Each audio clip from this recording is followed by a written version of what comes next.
Food ভিলেজে আমাদের খাওয়ার দাওয়াত ছিল, তো চলে আসলাম ফুড ভিলেজের যে খাওয়ার আইটেমগুলা সেগুলা দেখানোর জন্য। তো আসলে আমরা হাত মুখ ধুতে চলে আসলাম। হাত মুখ ধুয়েই যে কাউন্টার আছে, আমার মামাতো ভাই সে কাউন্টারে খাবারের অর্ডার দিল। তো আসলে দুইটা কাস্টমার আগে অর্ডার করার কারণে তাদের বার্গার, লাচ্ছি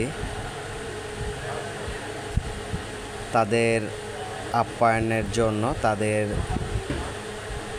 চলে গেল। তো আসলে আমরা যে সকল খাবারগুলা খাবো সেটা আসলে রেডি করতে হবে। তো মামা আছে, মামাতো ভাই আছে। তো ফুড ভিলেজের যে খাবারের আইটেমগুলা সেগুলো আমি নেক্সটে আপনাদের বলার চেষ্টা করব কি কি খাবার পাওয়া যায়। রোল, লাচ্ছি, বার্গার, তন্দুর রুটি, কাচ্চি বিরিয়ানি, মোরগ পোলাও। তো আমাদের বাজেট আজকে লাচ্ছি, মোরগ পোলাও। তো এই রেস্টুরেন্টের কাঠামোগুলো আমি তুলে ধরার চেষ্টা করব। 4টা করে মানুষ সিটে বসতে পারবে, লম্বা করে যেগুলা দেওয়া আছে। আর এটা হচ্ছে আসলে যারা এককভাবে যারা ফ্যামিলি নিয়ে খাওয়া দাওয়া করবে তাদের জন্য। তো আমাদের খাবার রেডি হয়ে গেছে। শসা,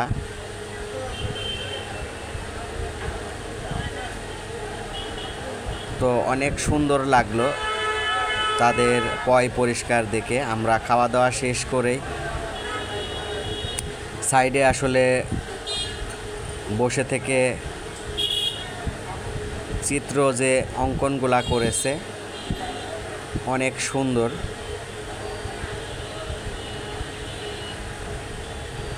অসাধারণ একটা পরিবেশ।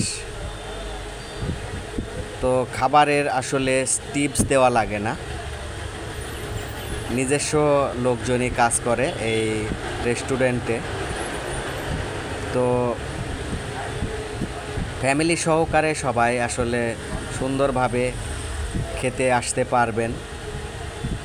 তো মামা দাঁড়িয়ে থেকে কাকে ফোন দিয়েছেন তাকে আসলে ইশারা করে দেখানোর চেষ্টা করছে।